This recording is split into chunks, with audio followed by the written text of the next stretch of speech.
Good evening. आज हम लोग पढ़ाई करेंगे वर्ग 7 अध्याय 9 18वीं शताब्दी में नई राजनीतिक संरचनाएं, जिसमें हम लोग पिछला 2 वीडियो से इसका अध्ययन कर रहे हैं, जिसमें देखे हैं कि मराठा साम्राज्य के बारे में भी हम लोग इसमें अध्ययन किए। आज हम लोग देखेंगे कि मराठा साम्राज्य में किस प्रकार से पेशवा की शक्ति मजबूत होती है। सबसे पहले देखेंगे कि शिवाजी जो मराठा साम्राज्य के संस्थापक थे, उनकी मृत्यु 1680 ईस्वी में हो जाती है। उनके 2 पुत्र थे, एक संभाजी, दूसरा राजा राम। तो बड़े पुत्र होने के नाते संभाजी को शिवाजी का उत्तराधिकार बनाया जाता है। लेकिन आप जानते हैं कि शिवाजी के समय से ही औरंगजेब की दुश्मनी मराठा साम्राज्य से होती है। जब शिवाजी की मृत्यु हो जाती है तो संभाजी मराठा साम्राज्य का शासक बनता है। लेकिन औरंगजेब के अंदर की दुश्मनी इतना क्रूर होता है कि वो शिवाजी का बदला उनका पुत्र संभाजी से लेने के लिए संभाजी को कैद कर लेते हैं। और संभाजी का उस समय में बड़ा पुत्र साहू जी होता है, साथ में साहू जी को भी कैद कर लेते हैं। ये घटना 1689 का है।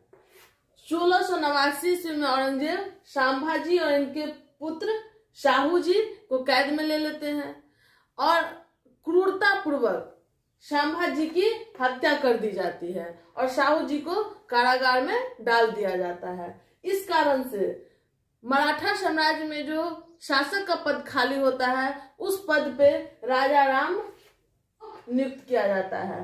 राजा राम के बाद उसका पुत्र शिवाजी द्वितीय उत्तराधिकार बनता है।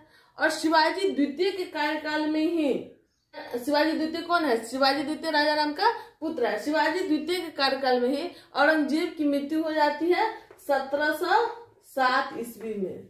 और 1707 ईस्वी में औरंगजेब की मृत्यु के बाद बहादुर शाह औरंगजेब का उत्तराधिकार बनता है और वो उत्तराधिकारी के पद पे आने के बाद एक अच्छा कूटनीति करते हैं और वो साहू जी जो कैद में थे इतने लंबे समय से, उनको आजाद कर देते हैं। क्योंकि उनका मानना रहता है कि जो पद साहू जी का था, उस पद पे अभी राजा राम का वंशज विराजमान है। और जब हम साहू जी को यहाँ पे से छोड़ेंगे तो मराठा समाज में आपस में ही राजा के पद के लिए लड़ाई छिड़ेगी और इससे हमारी मुगल साम्राज्य है वो मराठा आक्रमण से सुरक्षित हो जाएगा। आपसी क्लेश के कारण मराठा कमजोर हो जाएगा। हुआ वही, साहू जी को जब छोड़ा गया तो साहू जी नियमतः राजा बनते और राजा के पद पर आसीन होने के लिए फिर शिवाजी द्वितीय से उनकी लड़ाई हुई। अंततः साहू जी विजय होते हैं, जिसमें उनका प्रमुख सेनापति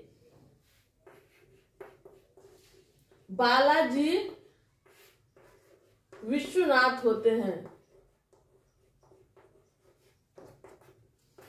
जब साहू जी विजय करके मराठा साम्राज्य की गद्दी पे बैठते हैं तो ये पेशवा के पद पे बालाजी विश्वनाथ को नियुक्त करते हैं। तो 1713 में ये पेशवा के पद पे नियुक्त होते हैं और 1720 तक इनकी कार्यकाल होती है। अपने कार्यकाल में मराठा साम्राज्य को काफी सुदृढ़ करते हैं। इसके बाद 1720 ईस्वी में इनकी मृत्यु होती है और इनकी मृत्यु के बाद इनका पुत्र बाजीराव प्रथम को पेशवा के पद पे नियुक्त किया जाता है। बाजीराव प्रथम जब पेशवा के पद पे नियुक्त होते हैं तो उनकी उम्र काफी कम होता है, मात्र वो 19 वर्ष के अवस्था के होते हैं। और उनकी शिक्षा दीक्षा रण कौशल जो बालाजी विश्वनाथ के द्वारा किया गया था वो काफी उच्च स्तर का था, जिस कारण से वो काफी बुद्धिमान और ताकतवर थे।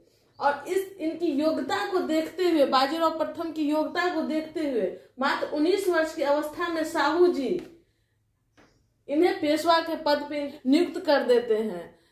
उस समय उनकी योग्यता को परख करके उनको नियुक्त किया गया था बाजीराव प्रथम को। कहा भी जाता है कि तलवारबाजी इतनी कुशल थी कि इनकी तलवारबाजी के चाल का बाज की उड़ान से कंपैरिजन किया गया, तुलना किया गया है। तो आप समझ सकते हैं कि ये युद्ध कौशल में कितना परिपूर्ण होंगे। तो इनकी योग्यता को देखते हुए शाहू जी इनका सेवा लिए थे। बाजीराव प्रथम का मृत्यु 1740 ईस्वी में हो जाता है।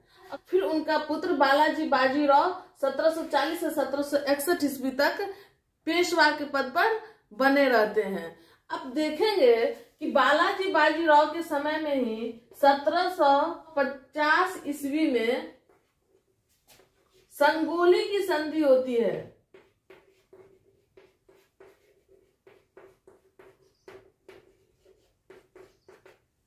इस संधि में शाहू जी बालाजी बाजीराव का जो पेशवाई पद होता है उसे औपचारिक रूप में, मतलब अपनी मान्यता के अपने अधिकार के आधार पर उसे वंशानुगत पद बनाने का मान्यता दे देते हैं। और इस समय से शाहू जी जो मराठा समाज का राजा होता है वो राजा का पद महलों के महापौर के रूप में नामात्र का राजा के रूप में मराठा साम्राज्य का राजा रह जाता है और सारी शक्तियां पेशवा के अधीन कर दी जाती है।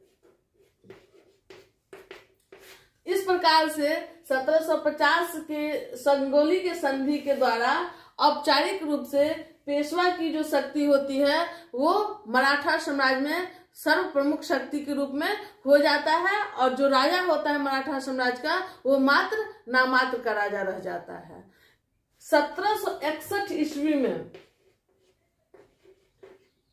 पानीपत की तृतीय लड़ाई होती है जिसमें अफगान के शासक अहमद शाह अब्दाली के साथ मराठा साम्राज्य का लड़ाई होता है और इस मराठा साम्राज्य का उसमें पराजय होती है और इसी पराजय के कारण बालाजी बाजीराव की मृत्यु हो जाती है और अंततः मराठा साम्राज्य धीरे धीरे जो पेशवा के अधीन आई थी वो धीरे धीरे समाप्ति की ओर चली जाती है। के साथ आज का वीडियो समाप्त होता है। अगला वीडियो हम लोग अगले दिन देखेंगे। धन्यवाद।